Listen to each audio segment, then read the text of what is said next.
Esse é o Que Conta é Essa, o programa que discute como o Estado gasta e investe o dinheiro dos nossos impostos. Ombreando aqui bancada comigo, a gente tem o Rodrigo Espada, que é presidente da FEBRAFIT, Federação Nacional dos Fiscos, e a gente está recebendo hoje aqui o professor Francisco Tavares, que é especialista em Sociologia Fiscal, ele é coordenador do GESP, que é o Grupo de Estudos e Pesquisas Sociofiscais. Procede, professor? Exatamente. Professor, ele é professor da UFG, da Universidade Federal de Goiás, e a gente sempre gosta de começar o programa fazendo uma brincadeirinha meio Marília Gabriela. Francisco Tavares, por Francisco Tavares, por favor. Bom, primeiro eu queria agradecer demais o convite para a gente conversar um pouco sobre finanças públicas e todas as suas reverberações na sociedade. Estou muito feliz de estar aqui, parabenizar vocês pelo programa. E a verdade é que eu comecei a me interessar por tributos e pelo conflito distributivo fiscal muito cedo, ali com 19, 18 anos de idade, quando fui fazer estágio num escritório corporativo, empresarial de direito tributário.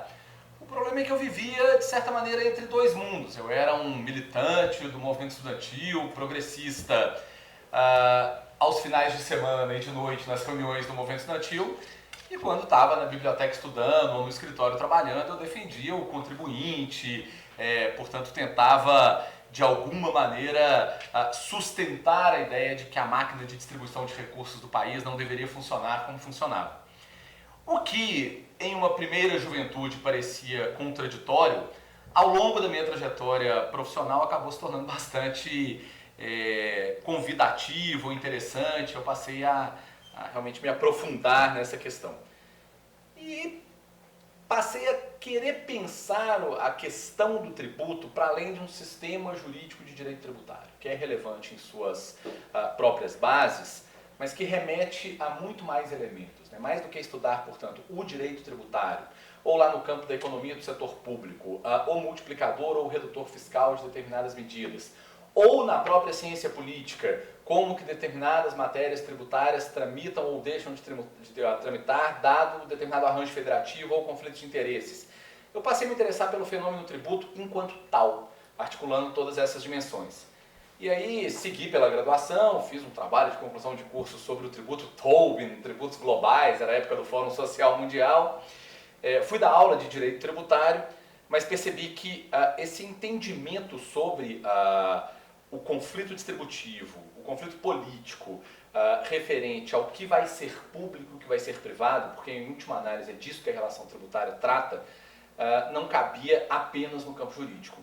E aí fui fazer um mestrado, ainda lá em Belo Horizonte, na Federal de Minas Gerais, em ciência política, em que eu tentei associar diferentes teorias democráticas, o modelo do John Rawls, o modelo do Habermas, a diferentes apreensões que a população poderia ter sobre a obrigação fiscal. Segui por essa esteira no doutorado e por muito tempo fiquei pensando então o fenômeno a partir da ciência política. De uns 3 anos para cá, voltei para uma faculdade de Direito, estou na Faculdade de Direito da UFG, onde trabalho em perspectiva interdisciplinar, tem gente da economia, tem gente da ciência política, tem gente do direito, nesse nosso grupo de estudos e pesquisas sociofiscais. O objetivo nosso é institucionalizar, tanto quanto possível no Brasil, um campo subdisciplinar que já está suficientemente enraizado em escala global, em especial após a crise de 2008, que é precisamente esse campo da sociologia fiscal. É isso. E aí eu vou Obrigado, professor. Então vou chamar aqui o Rodrigo para dizer para a gente. Eu e o Rodrigo somos auditores fiscais e o nosso grupo se esbarra com o professor Francisco em algum momento, por isso que ele está aqui conversando com a gente hoje, e eu quero que você conte um pouquinho de como que ele chegou na nossa família. Legal, muito bem. Bom, boa tarde a todos, ou bom dia. É um prazer estar aqui no programa Conta Essa, ainda mais uma honra. Além do prazer, uma honra, porque eu estou aqui ombreando o professor Francisco, que mais do que um excelente profissional que a gente já admira, se tornou um amigo e gosto muito de ouvi-lo. Então, para mim, eu faço questão de estar aqui porque é uma aula. Então, eu estou aqui como estudante do professor Francisco. Enquanto FEBRAFIT, a gente tem contato com o fisco do Brasil inteiro, e uma filiada nossa, que é a FENG, que é a Associação do Fisco de Minas, trouxe o professor Francisco para conversar, para a gente financiar uma pesquisa que é Tex Morale, que é uma pesquisa empírica de opinião pública, que é feita no mundo todo, em muitos países do mundo, e no Brasil a gente ainda não tinha essa pesquisa de forma sistemática. E ela mede basicamente a cidadania fiscal. Como é que a população vê os tributos, como é que vê a administração tributária. E para nós foi muito interessante para ter um diagnóstico, né? A gente tem a clara percepção, Vitor, que a nossa imagem não condiz com a real importância do nosso trabalho. A nossa função social é muito relevante, mas a gente não vê muitas vezes na opinião comum, no senso comum, esse reconhecimento. Então foi importante essa pesquisa para a gente fazer um diagnóstico e conseguir ver também no campo político onde que a gente consegue transitar com mais facilidade. Onde que a gente vai pegar um Everest para subir e onde vai pegar um terreno plano que a gente consegue, porque querendo ou não, toda a legislação ela se trava, né, a discussão no campo político. É lá que é o campo de batalha. Então se a gente tem no campo político uma aceitação social ampla, é muito mais fácil da gente conseguir que as nossas demandas sejam executadas. E aonde não tem esse campo político, que é um Everest, temos que trabalhar no campo da educação fiscal. Porque a gente não tem dúvida da importância do nosso trabalho e que ela é fundante do próprio Estado. E se a gente não tem esse reconhecimento hoje da sociedade em alguns pontos, lógico que tem que fazer uma meia-culpa, tem muita coisa que o fisco tem que melhorar na relação fisco-contribuinte, mas tirando essa questão, a gente tem que atuar também fortemente na educação fiscal e a Febrafit faz isso. Então foi daí que o professor Francisco veio, fazendo uma pesquisa de survey com outro professor, o Pedro Mundim, lá da Universidade Federal de Goiás, entrevistaram mais de 2.000 pessoas e com a pesquisa empírica, agora a gente tem, tão próximo quanto a estatística permite, uma avaliação de como é a cidadania fiscal, a moral tributária no nosso país. Professor, e o que você descobriu? Pois é, essa pesquisa nos trouxe uma série de conclusões, para dizer o mínimo, contraintuitivas, Vitor, porque, como o Rodrigo está dizendo, a nossa premissa é que, de alguma maneira, o Brasil ainda ressoaria o que ocorria no campo da apreensão que as pessoas têm quanto a tributos, ao dever de pagar tributos, a perspectiva quanto à atuação do fisco, semelhante ao que aconteceu nos países do norte global, portanto na Europa continental, nos Estados Unidos, ali nos anos 80 e 90 do século XX.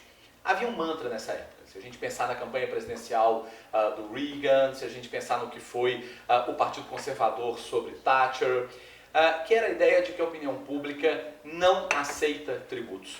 E que se você precisa arrecadar para custear distribuição de renda, direitos sociais, para construir um aparato estatal que seja digno das preferências da população, é melhor que você arrecade sem que a população perceba. Então, o que era o estado da arte no que diz respeito à forma como a população concebe tributos, ali onde isso era aferido, portanto, nos países envolvidos, norte global, nos anos 80 e 90. Olha, o povo não gosta de pagar tributo. O povo não gosta de fiscal de tributos. Vamos lembrar daquela música dos Beatles, o Taxman, né, que é um canto de revolta contra o agente de arrecadação fiscal e tudo mais. E parecia então que a cultura popular era essa, de um rechaço muito significativo a qualquer tipo de obrigação tributária, o que acabou chegando ao próprio campo progressista. Então, o Labour Party na Inglaterra, os democratas nos Estados Unidos, o Partido Socialista de Mitterrand, mais à frente, quase nos anos 2000, com Jospin na França, passam a entender o seguinte: nós podemos até aumentar direitos sociais, nós podemos absorver os migrantes, mas não se fala em aumento de tributo, porque aquilo seria proibitivo do ponto de vista eleitoral. Mais ou menos a essa época foi publicado um livro que impactou demais os estudos sociofiscais pelo mundo afora, que se chamava Tributação e Democracia, Taxation and Democracy, de um autor referencial nessa área chamado Sven Steinel. E ele fez uma comparação que parecia muito persuasiva, que dizia o quê? Entre os anos 60 e os anos 80 do século XX, quem implementava tributos mais progressivos sobre renda e patrimônio? Portanto, aqueles tributos que a população sente, percebe, fica clara que está sendo tributada. Entre Inglaterra, Suécia e Estados Unidos. Ele indica os Estados Unidos. Os Estados Unidos tiveram um imposto de renda com alíquotas marginais de 90%. Quem tributava mais regressivamente? Tributos sobre o consumo, que, portanto, oneravam proporcionalmente os estratos menos favorecidos da sociedade, em medida sobremaneira maior do que os estratos abastados. Suécia. E no meio termo estaria o Reino Unido. E aí ele vai fazer uma segunda pergunta. Quem tem mais estado de bem-estar social e reduz desigualdades? Como nós sabemos, naquela época, Suécia, depois Reino Unido, depois Estados Unidos. Estudos como esses começavam a dizer o seguinte: a arrecadação pode ser injusta, desde que ela seja pujante. Porque aí você, o cidadão, não gosta de pagar tributos, ele não percebe que está sendo tributado pelo consumo, com isso o Estado consegue arrecadar muito mais, tem um bolo orçamentário muito significativo e aí faz as políticas sociais, previdência, saúde, educação, etc, etc. Esse era o senso comum no que diz respeito à maneira como pessoas vislumbram tributos na ciência. Lá atrás, um autor chamado Anthony Downs começou a desenvolver esse argumento nos anos 50 e 60 do século XX.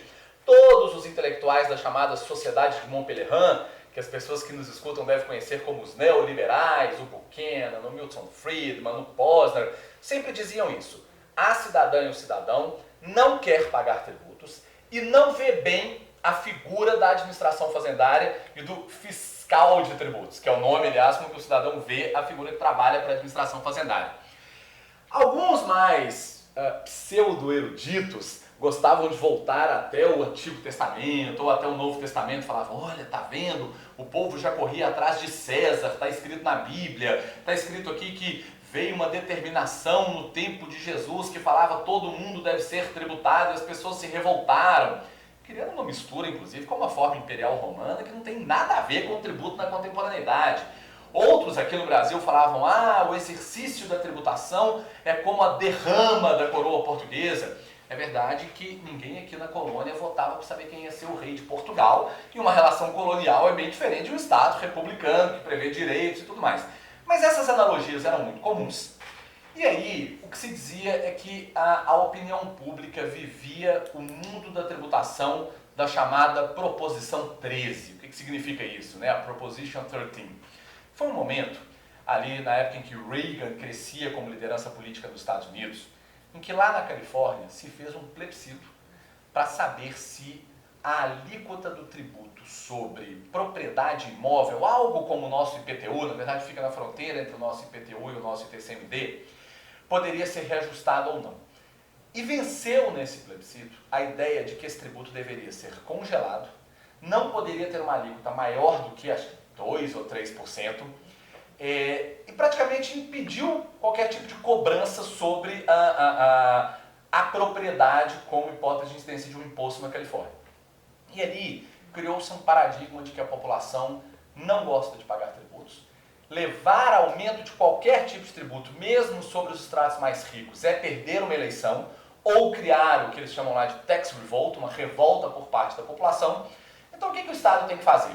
Reconhecer que vai ter poucos recursos, ajuste fiscal, consenso de Washington, etc., ou buscar recursos de outra maneira, seja com tributos não percebidos sobre o consumo, regressivos, seja com dívida, emissão monetária ou qualquer outra modalidade. Só que talvez isso fosse verdade quando essas pesquisas foram feitas. Embora hoje, com o avanço da metodologia de pesquisa social, há boas indagações quanto a isso. Tem um livro recente, por exemplo, que vai contar a história da Proposition 13 e conta o seguinte, olha, foram 4 plebiscitos antes em que a população manteve tributos progressivos sobre a propriedade. E a Proposition 13 caiu num plebiscito 3 anos depois. Então as coisas não eram bem assim como a história conta. Em segundo lugar, em vez de ficar contando uma história dos anos 80, dos anos 90 do século XX, já veio a crise de 2008, já caiu a União Soviética, a questão das desigualdades está cada vez mais pautada. Que tal fazer pesquisas mais recentes? E muitas começaram a ser feitas. Por exemplo, uma autora lá nos Estados Unidos escreveu um livro chamado Leia os Meus Lábios, Read My Lips, por que os norte-americanos são orgulhosos de pagar seus tributos, né? Why US people are proud to pay their taxes. Ela fez um estudo quantitativo, survey, entrevistas, e também qualitativo. Fez entrevistas mais profundas, colocou pessoas em sala de diferentes estratos demográficos para conversar. E ela descobriu uma coisa nova, que pelo menos naquele momento em que a pesquisa fora realizada, 2017, a população dos Estados Unidos, na média, achava importante pagar tributos, não pagava esperando receber algo em troca, como quando você compra um pão na padaria, você dá dinheiro que é o pão, mas pagava porque acreditava que era um dever cívico para contribuir para uma coletividade maior, respeitava a atuação do fisco e entendia que não seria possível a redução de desigualdades, que hoje é um dos grandes problemas dos Estados Unidos, e o próprio sonho americano, né, algo que pavimenta aquela sociedade, sem uma política tributária progressiva, sobre renda, sobre patrimônio adequada. Outros estudos começaram a ser feitos nesse sentido. Então, tem um autor nórdico chamado Ben Torgler que criou esse indicador, que a gente está medindo aqui no Brasil, chamado Tax Morale, e começou a medir pela Europa afora. Ele percebeu que a maneira como a sociedade vê positivamente os tributos, respeita a administração fazendária e rechaça práticas como sonegação fiscal é crescente pelo mundo afora. Então isso começou a modificar o próprio comportamento dos atores que disputam eleições. Vamos lembrar o que aconteceu na última eleição dos Estados Unidos. A Warren, que foi muito competitiva nas prévias do Partido Democrata e que ainda é uma figura relevantíssima naquele partido, propôs a coisa do tributemos os ricos, uma reforma sobre o imposto de renda daquele país. O próprio Biden ganhou uma eleição dizendo: alguns terão que pagar mais tributos para o meu pacote de restabelecimento da prosperidade nos Estados Unidos. Imagina um democrata como Clinton propor isso ali pelos anos 90, pelo início dos anos 2000. A ideia seria: isso é uma loucura, você vai perder as eleições. O Biden já conhecia essas novas pesquisas de Tax Morale, muito bem assessorado, propôs e venceu as eleições contra um candidato à reeleição que dizia: eu só nego os meus tributos e acho que nada deve ser pago, que era Donald Trump. Exemplo muito parecido acaba de acontecer no Brasil. Um candidato que venceu as eleições, se ele vai cumprir esse programa ou não é uma outra pergunta, acho que a gente pode fazer um programa outro dia para conversar, mas ele tinha como bordão o seguinte: eu vou colocar o rico no imposto de renda e o pobre no orçamento. E o que perdeu dizia: eu só nego tudo que eu posso. Então começa-se a perceber que talvez alguma coisa esteja mudando na sociedade. E aí, a nossa pesquisa empírica tentou, do ponto de vista científico-social, com um pouco mais de refinamento estatístico, com um pouco mais de propriedade técnica, medir isso. E, de fato, encontramos um dado, a princípio contraintuitivo na realidade brasileira, de que, em geral, a nossa população acredita que o fisco deve ser fortalecido na sua prática de fiscalização. A nossa população rechaça de maneira muito veemente condutas como comprar produtos sem emissão de nota fiscal, ser atendido numa consulta médica particular sem recibo e pagando um preço menor em relação a isso, entende que os tributos são indispensáveis para fins de redução de desigualdades sociais, mas ao mesmo tempo acham que pagam muitos tributos e que têm um serviço de má qualidade. Também acham que o tributo é alguma coisa que reduz o dinheiro que elas têm. O que realmente é verdade. Você sofre um desconto em folha, por exemplo, quando é um assalariado, quando tem um pequeno imóvel tem que ir lá pagar o seu IPTU. Mas em que pese tudo isso, a população rechaça práticas evasivas, defende tributos progressivos e, mais do que isso, acredita no fortalecimento das autoridades fazendárias como algo positivo do ponto de vista político. Então isso trouxe algumas conclusões muito contraintuitivas para um país em que o próprio processo político-eleitoral ainda está equacionado como nos Estados Unidos e Inglaterra dos anos 80, que dizia o quê? Quem falar em aumentar tributos morre político-eleitoralmente. Não é mais assim no norte global e a nossa pesquisa indica que provavelmente também não seja aqui no Brasil. A Marta Suplicy, naquele virou a Martaxa aqui em São Paulo, né? É verdade. A gente, do Sinafred, no nosso canal Que Conta é Essa, a gente fez uma pesquisa nada científica. Na verdade, assim, é um quadro do nosso programa, né, Tatsu? Que a gente chama O Povo Fala. A gente vai ali na rua, a gente foi em frente ao impostômetro, em frente à Bolsa de Valores, e a gente conversa com quem passa. Todo mundo que passa ali, independentemente de qualquer tipo de repertório acadêmico, social, qualquer coisa. A gente conversa com todo mundo. E uma coisa muito interessante é que a gente, enquanto técnico e operador das finanças públicas, a gente separa muito a política tributária da orçamentária. Mas o cidadão não. A gente falou: você acha que a gente paga muito imposto no Brasil? Olha para o impostômetro ali. Você acha que a gente paga muito? Aí eu falei assim: se a gente recebesse mais SUS, mais colégio, o problema é só esse, não é o quanto eu pago. E uma outra coisa que eu achei muito interessante, o Tatsu também adorou ali na ocasião, que a gente perguntou sobre taxação de grandes fortunas. E aí o cara falou assim, não, mas aí não dá. Era um cara, estava com a esposa dele ali passando, ele estava ali na B3, ali na bolsa ali.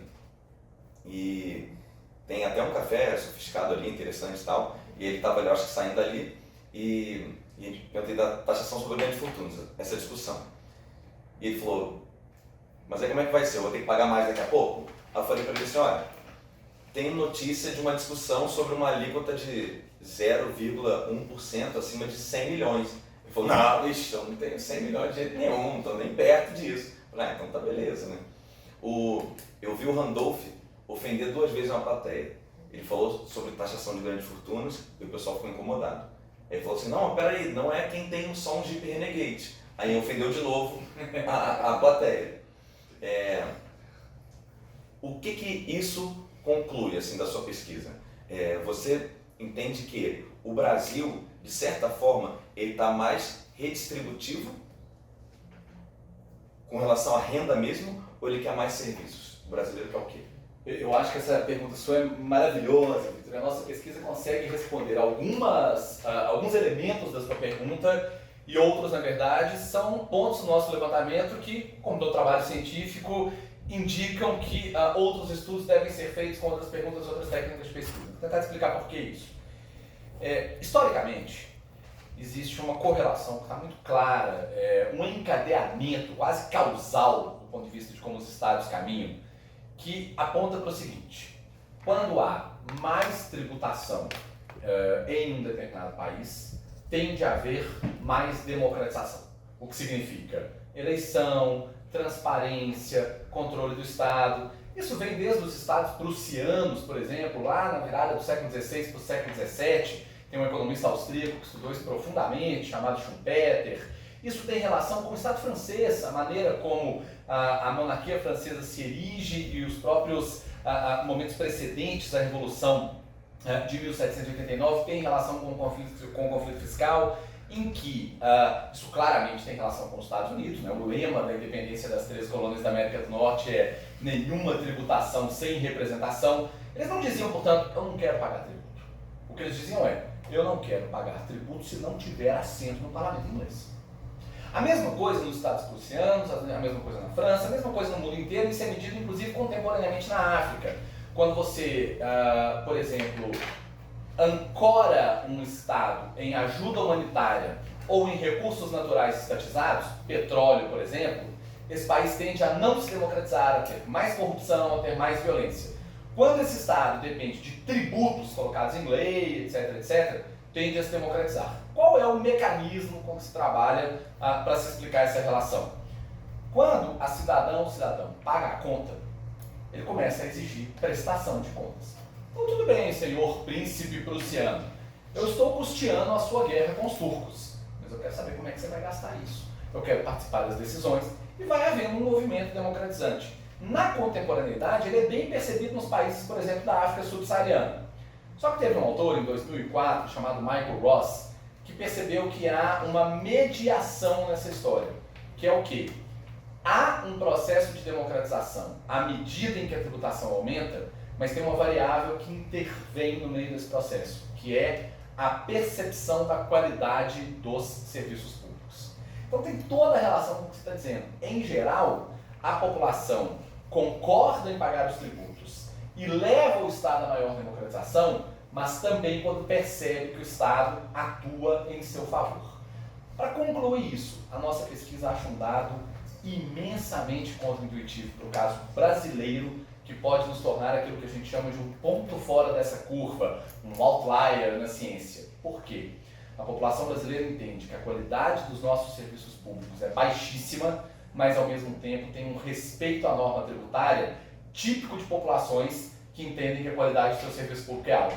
É como se o brasileiro fosse o sujeito moral. Eu pago, eu quero pagar, eu sei que é importante, ainda que o governo não esteja me atendendo como deveria. Ele que está errado, né? Essa é uma cultura maravilhosa, porque a população então está disposta a colaborar, mesmo frustrada nas suas expectativas. É um grau de civismo visto em pouquíssimos países do mundo. Quando a gente fala, não, porque os europeus cantam um hino, não jogam lixo na rua e, portanto, tem uma consciência cívica que o Brasil bagunceiro não tem. Nós somos o país, do ponto de vista da relação mais relevante do Estado moderno, que é a tributária, com o maior grau de civismo que eu já percebi numa pesquisa empírica sobre esse assunto. Não é pouca coisa.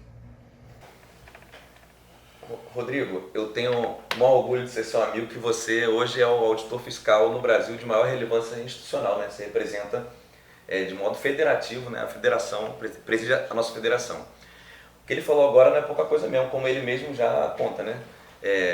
A gente tem maior grau de civismo no ponto em que mais importa. Pensando do ponto de vista dos auditores, como que você lê essa informação?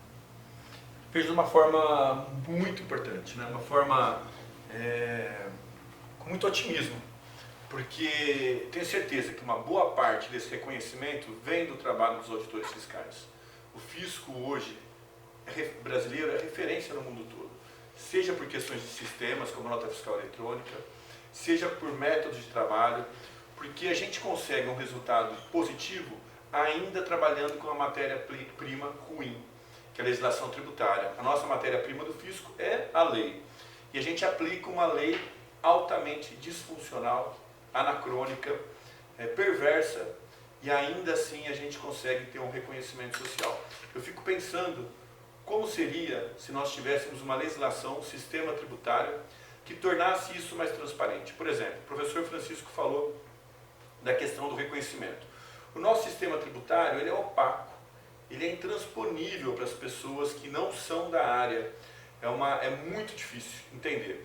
Então, ainda assim, sem um entendimento, sem saber o quanto paga, porque é impossível hoje, com esse sistema tributário de muitos tributos incidindo sobre a mesma cadeia, saber quanto se paga.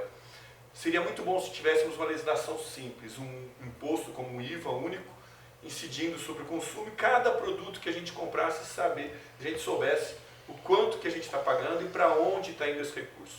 Em grau de controle social, né, da gente conseguir decidir no voto, exatamente, na eleição, qual é a proposta do candidato e quanto vai dar de retorno para a sociedade, seria maravilhoso. E essa opacidade ela é agravada ainda, porque uma boa parte da nossa carga tributária é dada pelos tributos indiretos, como o ICMS, por exemplo, que incide, né, no produto, a pessoa paga e não sente que paga. Então, muitas pessoas, especialmente das classes mais baixas, são sobreoneradas, porque eles não têm propensão a poupar, eles gastam tudo que eles ganham, e aquele gasto está incidindo o tributo e ele não sabe que está pagando. Diferente do imposto sobre o patrimônio ou sobre a renda, que ele vê ali o desconto ou paga a guia. E aí, quando vem um serviço público, voltando à discussão, um serviço público como uma Bolsa Família, agora o Auxílio Brasil, ou vem uma política pública, ele acha que é um maná que está caindo do céu. Olha, graças a Deus que eu estou tendo esse serviço de saúde. Mas não é assim. Na verdade, a população será empoderada quanto mais ele souber quanto ele paga, mais cidadania fiscal e conseguir exercer isso nas urnas. Isso vai vir com mais transparência e um sistema tributário mais simples.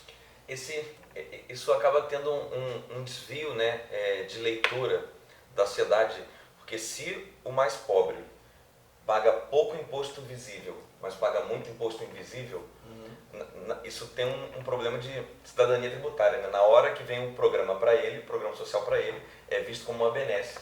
Não só pelas classes mais altas, mas como às vezes até para ele mesmo, né? Isso. E não sente a vontade de se apropriar desse produto, né, para ele, né? Uma coisa interessante que você colocou aqui, que é bom colocar para quem está em casa, é que o auditor fiscal, vamos comparar com um policial. O policial não escolhe o que é o crime. O auditor não escolhe o que tem que ser tributado. Ele só vai lá e garante que a lei seja cumprida, né? Exatamente. A política tributária é uma discussão essencialmente política. E ela revela de forma mais íntima a distribuição de poderes na sociedade. Isso daí é muito claro para a gente quando você começa a estudar as nuances do sistema tributário, quem tem poder naquela sociedade, porque ele paga menos. Porque, como já disse aí a máxima, ninguém quer saber como produz salsichas e leis. Né? Exatamente por isso, porque essa discussão da política tributária é essencialmente, não é um processo bonito, é um processo de lobbies, de grupos de interesse, de influência que desaguam nesse modelo tributário que a gente tem hoje. Conta a alegoria da cobertura do condomínio, prédio e a cobertura. Eu costumo dizer, e aí em falas de educação fiscal, que o Brasil, né, é um grande condomínio. E no condomínio é assim, a gente decide lá, em reuniões condominiais, o que vai ter de serviço no condomínio e quanto que a gente vai pagar. Seria impensável num condomínio, um prédio, a gente discutir e decidir que quem mora na cobertura não vai pagar condomínio, simplesmente vai ficar isento do condomínio. E é exatamente isso que acontece nesse condomínio chamado Brasil. É isso. Conseguiu achar a apresentação, professor? Sim, claro. O professor vai fazer um resumo aqui agora de algumas partes dos resultados encontrados, não é isso? Pois é, esse dado ao qual me referi há pouco é bastante interessante e contraintuitivo. A gente pergunta no survey o seguinte: a fiscalização de impostos. E aí, para quem é técnico na área do direito tributário, a gente não fez nenhuma especificação quanto aos diferentes tributos existentes no Brasil, porque essa é uma pesquisa que abarca uma amostra da população brasileira. Então não tem como eu chegar para pessoas que não são técnicas da área e falar: olha, contribuições, impostos, taxas, a menos que você siga a teoria quadripartida que pensa a espécie de tributo segundo o aspecto finalístico do mandamento. Não. O que a população entende como tributo em geral é imposto, mesmo a gente sabendo que as espécies funcionam segundo a sua sistemática constitucional de maneira distinta. Mas então a pergunta foi essa. Isso que a gente fez pré-teste, viu como a população percebe essas palavras e tudo mais. A maneira como um vocábulo circula na sociedade não é idêntica à maneira como nós, técnicos no assunto, utilizamos. Para isso que se faz Isso é pré-teste. uma crítica ao tecnicismo. Em certa medida sim, mais... embora a nossa teoria de espécies tenha lá seu sentido, para dizer que o imposto, por exemplo, não pode estar vinculado e tudo mais. Mas aqui, convenhamos, isso não era relevante. Então a pergunta era: a fiscalização de impostos e o combate à sonegação devem ser fortalecidos e priorizados pelos governos? E veja o que a gente encontra. Apenas 7% da população, isso lá na cidade de Belo Horizonte, de onde eu venho, deve dar um pouquinho mais do que a torcida do Cruzeiro, que é um time pequeno que tem por lá e tudo mais, discorda muito disso. Então é bem irrelevante isso, aquela coisa do imposto é roubo, né, que diz que tem conquistado a juventude, de um pensamento ANCAP, inspirado num estadunidense que se chamava Murray Rothbard. Olha, para questionar simplesmente a fiscalização tributária, veja que a pergunta não é sobre administração fazendária, é sobre o chamado direito tributário sancionador. Combate, veja essa palavra, e fiscalização. Nós não estamos falando aqui de transação fiscal, de cooperação entre fisco e contribuinte, é sim do momento mais ultima ratio, mais intenso, coercitivamente, mais sério, que é quando o Estado precisa desconfiar e dizer: eu vou te fiscalizar, ou quando o Estado precisa te combater porque acha que você está cometendo um crime, que é a sonegação. Então a gente está no máximo do direito tributário sancionador.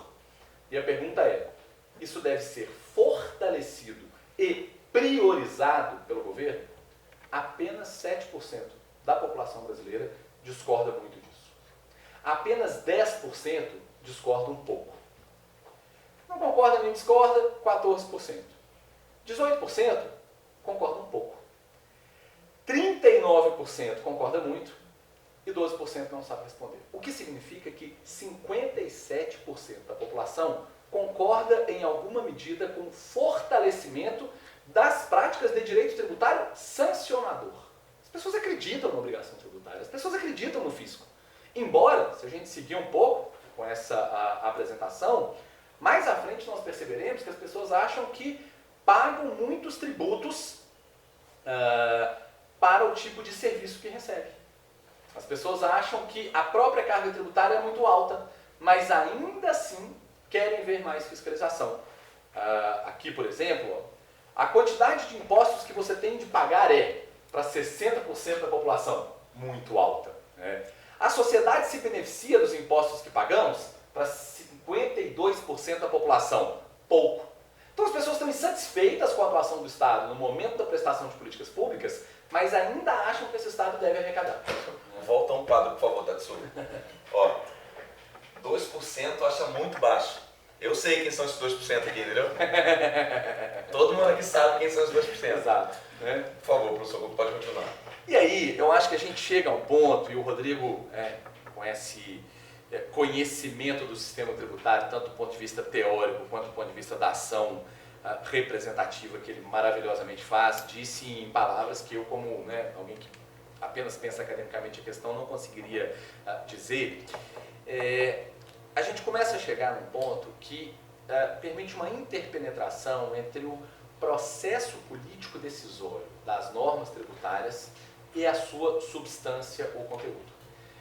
Se a gente fosse passando por outras perguntas dessa pesquisa, ficaria claro que há um índice muito elevado para várias das questões da resposta não sei. O professor Pedro Mundim, que coordenou a parte estatística, demográfica, amostral, o que a gente chama tecnicamente de aspectos cognitivos de metodologia de survey, para evitar viés, para evitar que o entrevistado fale, essa deve ser a resposta certa, ou essa deve ser a resposta de uma pessoa que é boa. A gente tem técnica para poder evitar tudo isso. E o professor Pedro Mundim, que fez essa parte, alguém que já trabalhou mais de 60, 70 surveys com a amostra nacional, trabalhou na presidência da República com isso, ele disse que ficou muito impressionado. Falou, essa coisa de tributo no Brasil é diferente.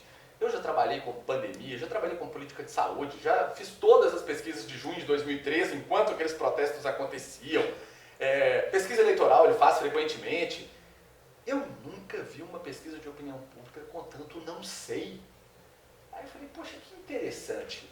Por que será isso? A nossa melhor hipótese, é claro que outros estudos virão, é de que, de fato, a população é alijada da compreensão do nosso processo tributário. Isso tem sido muito estudado internacionalmente. Tem um autor chamado Martin Hirson que foi a fundo tentando entender o que é esse mundo do direito tributário, da contabilidade, dos profissionais do campo fiscal. E ele identifica que muitas vezes o que passa por técnica sofisticada nada mais é do que construção abstrata para tentar afugentar as pessoas comuns, como disse o Rodrigo, para que elas não percebam que de fato está em jogo no conflito tributário. Então, o que acontece?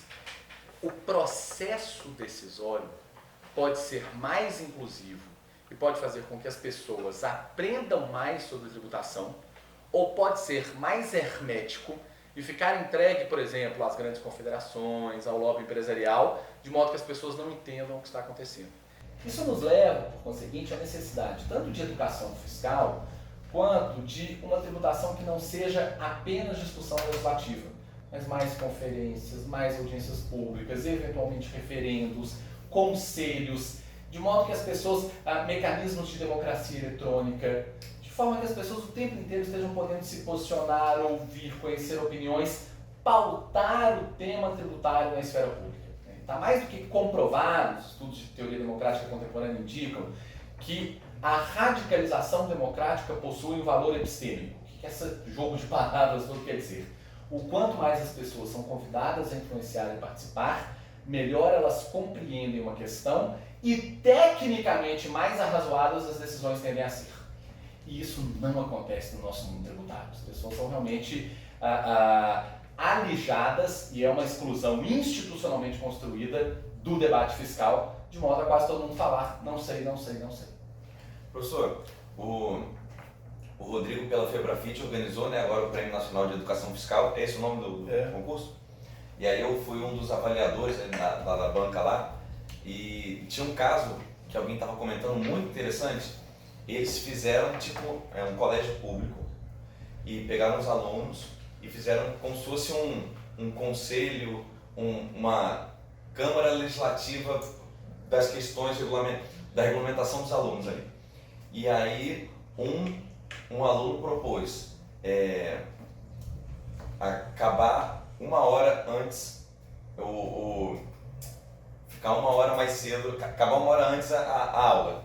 E aí todo mundo achou que que um populismo ia fazer aquilo acontecer. Aí eu não me lembro exatamente as razões, mas eles começaram a discutir, e se a escola fecha uma hora mais cedo, nem todas as mães conseguem buscar, porque aí as mães precisam trabalhar, eles decidiram por não ter mais uma hora a menos. Eles também não Mas quiserem. é claro, exato. Você sabe que lá atrás... Traz responsabilidade, né, professor? Em 2008, quando eu ainda fazia minha dissertação de mestrado, descobri a sociologia fiscal, a minha pergunta era a seguinte: por que as pessoas odeiam pagar tributos? Não tinha pesquisa de tax moral no Brasil, infelizmente com o apoio da FEBRAFIT, com o apoio da FENG, agora a gente tem. Então eu fui pegar as pesquisas no mundo e em 2008 já se percebia que a tax moral estava subindo no mundo. Aí cheguei para a minha orientadora e falei: essas pesquisas devem estar erradas, procurei metodólogos e tal, não, as pesquisas estão certas. Eu falei: professora, mas todo mundo que eu conheço odeia pagar tributo. Ela: bom, melhore suas amizades, porque não, metodologicamente está claro que não é isso. Eu falei: mas espera aí, tem uma coisa que as pessoas querem, que é benefício fiscal para grande contribuinte. Então, quando uma prefeitura, um estado fala assim: eu trouxe a fábrica tal para cá, eu montei o polo de investimentos tal, ganha a eleição. Todo mundo que trabalha com finanças públicas ou que tem rudimentares conhecimentos de macroeconomia sabe que aquele benefício fiscal em 16, 20, 24 anos vai ter um efeito tremendamente negativo sobre o PIB, o IDH e, sobretudo, o índice de Gini da cidade. Ou seja, a cidade vai ficar pior. Mas nos 4 anos seguintes, não. O jovem estava desempregado. A fábrica foi para lá. Ele veste um macacão, vai trabalhar na fábrica e chega em dezembro em casa com o 13º, uma cesta que a fábrica entregou com os produtinhos para entregar para a família. E depois, no ano seguinte, tem eleição. Só se ele for louco, porque ele não vai votar em quem trouxe, com guerra fiscal, com exonerações para o grande capital, esse tipo de benefício. O problema é que a lógica eleitoral é sim ou não, você escolhe um partido, e é quadrienal.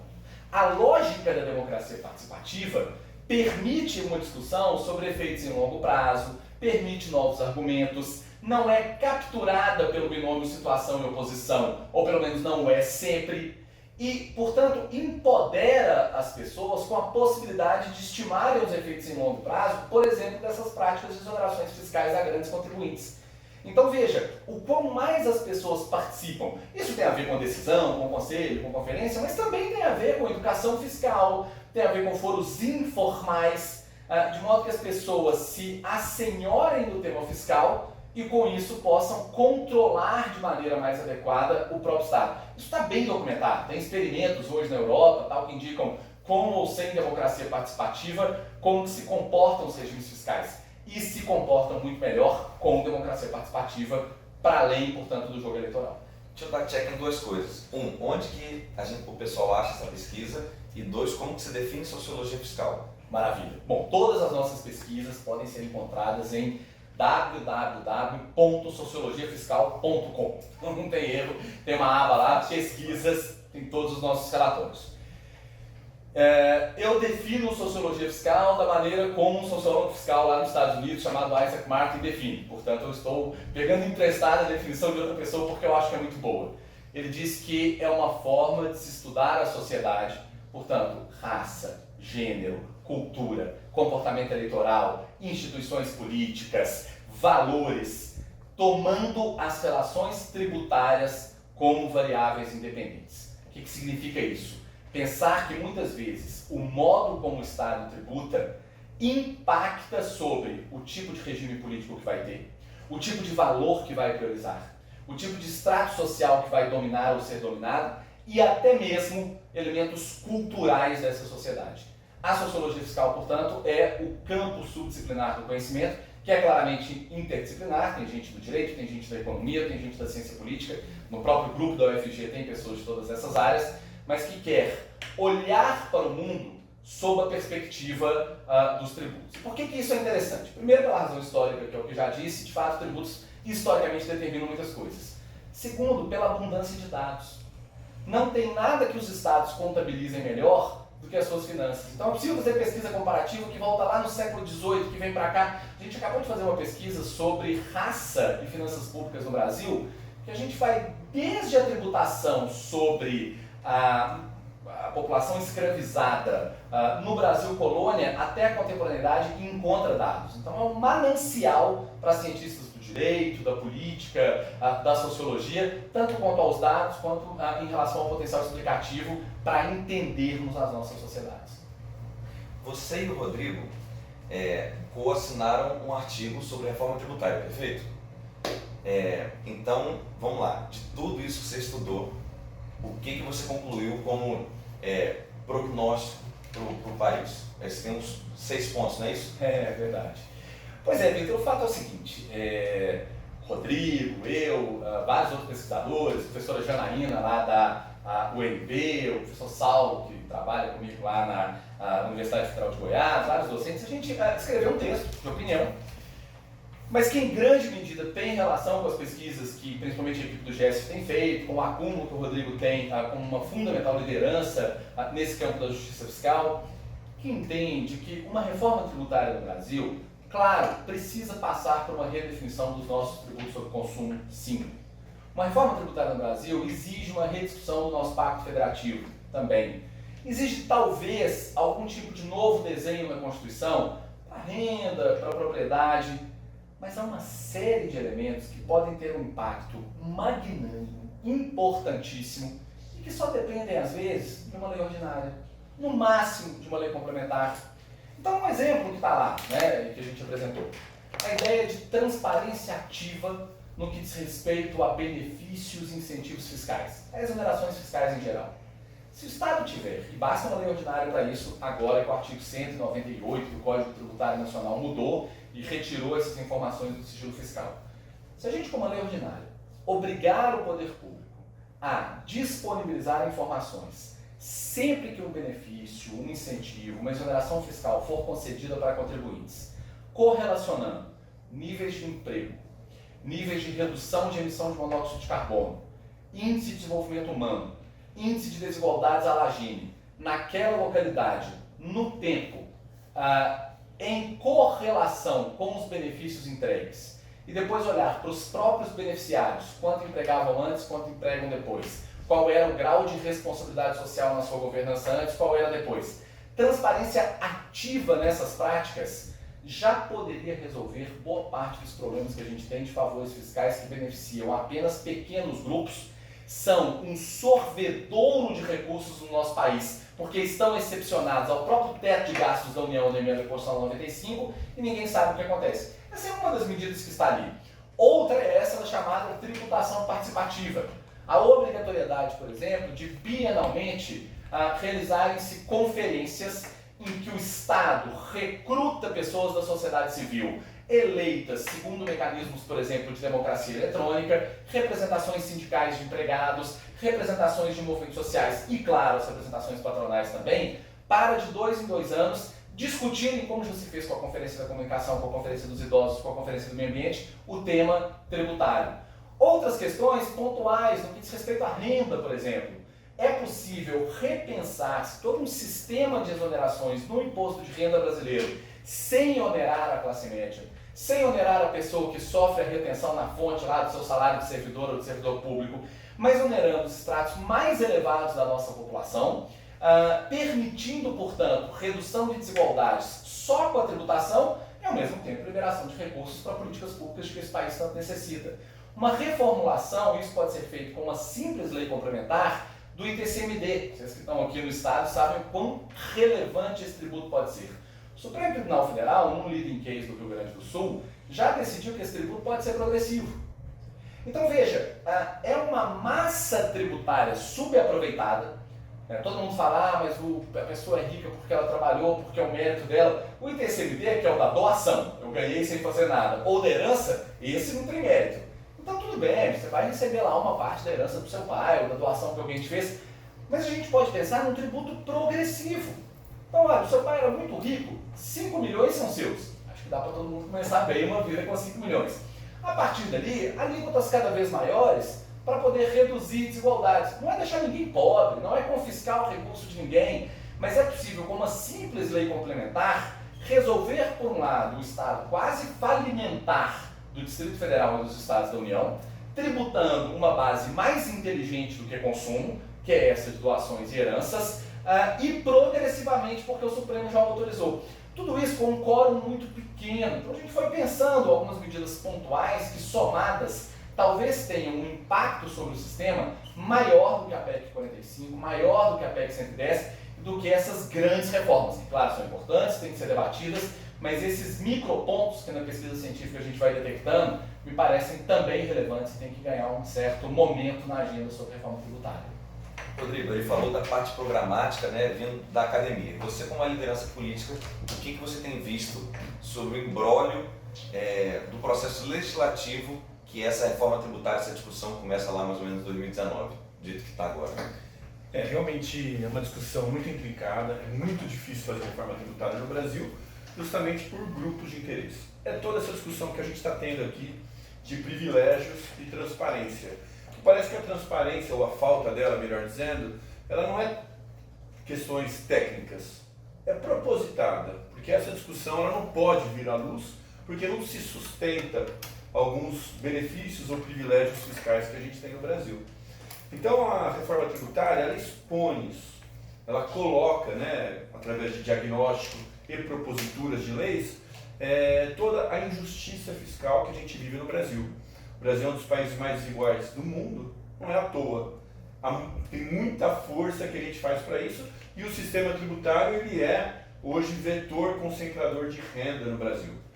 Então, eu acredito que a gente trazer para o campo político essa discussão é trazer luz, porque é na política onde todos os caminhos se encontram, é lá que a sociedade está representada e a gente pode debater. É bem verdade que muitos não aparecem.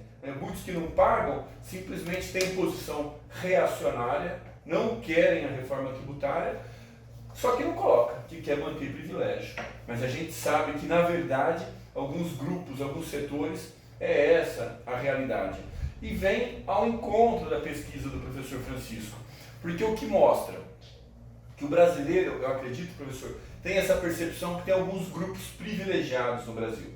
Por isso, mesmo os serviços públicos sendo ruins, eles querem o aumento da fiscalização, porque eles querem justamente o combate a esses privilégios. Eles veem no fisco, né, a justiça mesmo, podendo implementar combate a pessoas que sonegam, não pagam, e aí onde alguns não pagam, outros têm que pagar mais, onera.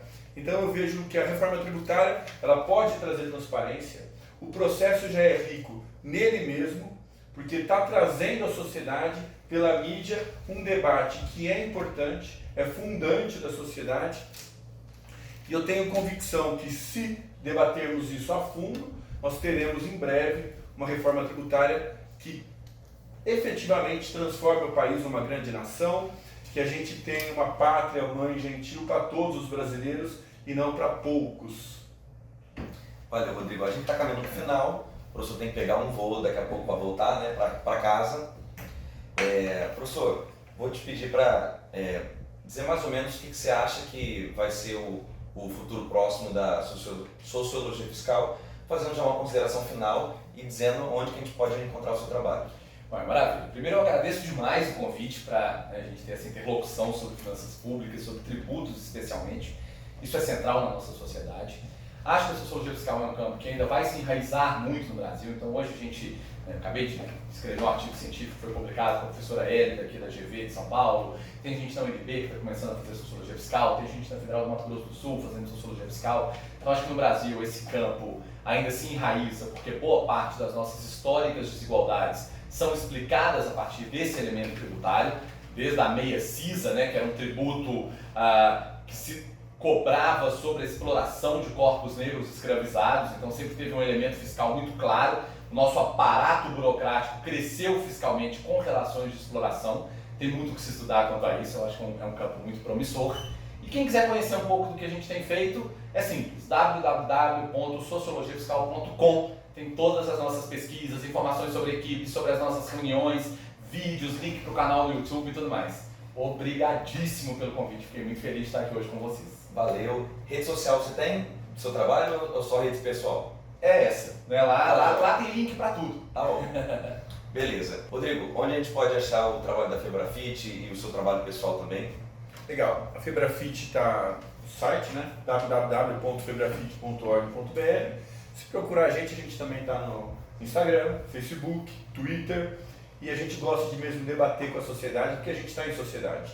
Eu queria aqui parabenizar o professor Francisco, falar que eu sou um fã do trabalho dele, da sociologia fiscal. Eu acho que o fisco é uma parte da sociedade, né? A gente não pode ficar hermético. E as relações tributárias, elas se dão em sociedade mesmo, em relações humanas. E aí é legal a gente conseguir perceber que tem outras questões além da perspectiva econômica. Porque o que a gente vê nos jornais é isso, é só a lógica do lucro, ou do superávit, ou da meta fiscal, e eu acho que tem uma questão humana. O objetivo, a fiscalização ou a tributação é um instrumento para melhorar as relações em sociedade. E esse é o fim que a gente tem que perseguir. E agradecer você também, Vitor, por ter me dado a oportunidade de estar aqui com vocês, ter trazido o professor Francisco.